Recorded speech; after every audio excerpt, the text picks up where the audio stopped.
Bienvenue dans Princesse Montessori, le rendez-vous des parents aspirant au meilleur pour leurs enfants. Je suis Ksenia Trubetskoy, princesse et passionnée par l'éveil, le développement et le bien-être de nos enfants, mais aussi des parents. Ensemble, transformons l'éducation de nos enfants et notre parentalité en un conte de fées moderne. Prêt pour une aventure enchantée ? C'est parti! Puis-je partir ?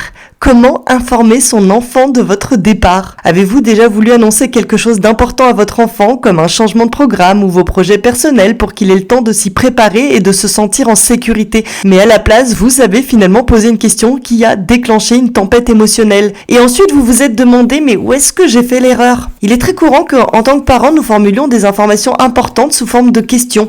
Par exemple, au moment de quitter l'enfant à la garderie, très souvent, les parents disent « Est-ce que je peux partir ? C'est bon ?»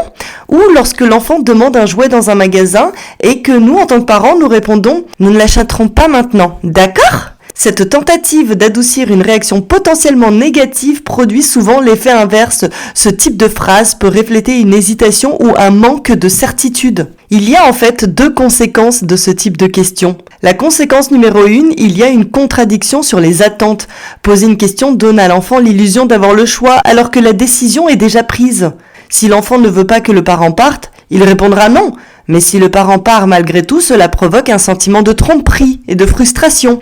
L'enfant peut également considérer cela comme une invitation au conflit ou au caprice, car il répondra souvent en fonction de ses émotions actuelles. Conséquence numéro 2, l'augmentation de l'anxiété et le besoin de contrôle. Lorsqu'un enfant perçoit l'incertitude d'un adulte, il peut se sentir déstabilisé, pensant que la situation n'est pas totalement maîtrisée. Cela peut augmenter son anxiété et le pousser à protester ou à adopter un comportement régressif pour retenir l'attention du parent. Alors que faire pour éviter ces situations ? Nous pouvons utiliser des phrases affirmatives et sûres. Plutôt que de poser des questions, optons pour des déclarations claires et assurées. Par exemple, je vais partir maintenant, mais je reviendrai te chercher après le goûter. Je vais m'occuper de mes affaires et nous jouerons ensemble quand je reviendrai. Ces phrases structurent la situation, elles montrent que l'adulte prend la décision et rassure l'enfant. Nous pouvons également montrer de l'empathie et offrir du soutien. Si l'enfant éprouve des difficultés à vous laisser partir, reconnaissez ses émotions. Je vois que tu es triste, je comprends que tu aimerais que je reste, mais il est temps que je parte. Je reviendrai bientôt et nous passerons du temps ensemble. Je t'aime très fort.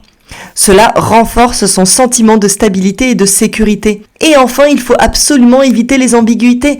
Dans des situations qui nécessitent une déclaration ferme, les questions créent de la confusion. Une phrase claire et directe aide l'enfant à comprendre et à accepter les limites. Pour terminer cet épisode, voyons pourquoi c'est important. Lorsque l'adulte utilise des phrases affirmatives et sûres, cela offre à l'enfant une limite claire et un sentiment de sécurité. Les enfants recherchent naturellement de la stabilité. Si l'adulte montre qu'il maîtrise la situation, cela aide l'enfant à accepter les événements plus facilement sans ressentir de stress ou d'incertitude. Si vous aimez le podcast Princesse Montessori, si vous voulez me soutenir dans ma démarche, eh bien vous avez deux choses à faire. La première, c'est de laisser un avis sur votre plateforme d'écoute préférée et la deuxième, c'est tout simplement de vous abonner au podcast, ça vous permettra d'être notifié à la sortie d'un nouvel épisode. Je vous souhaite une excellente journée, soirée, où que vous soyez, et à très bientôt.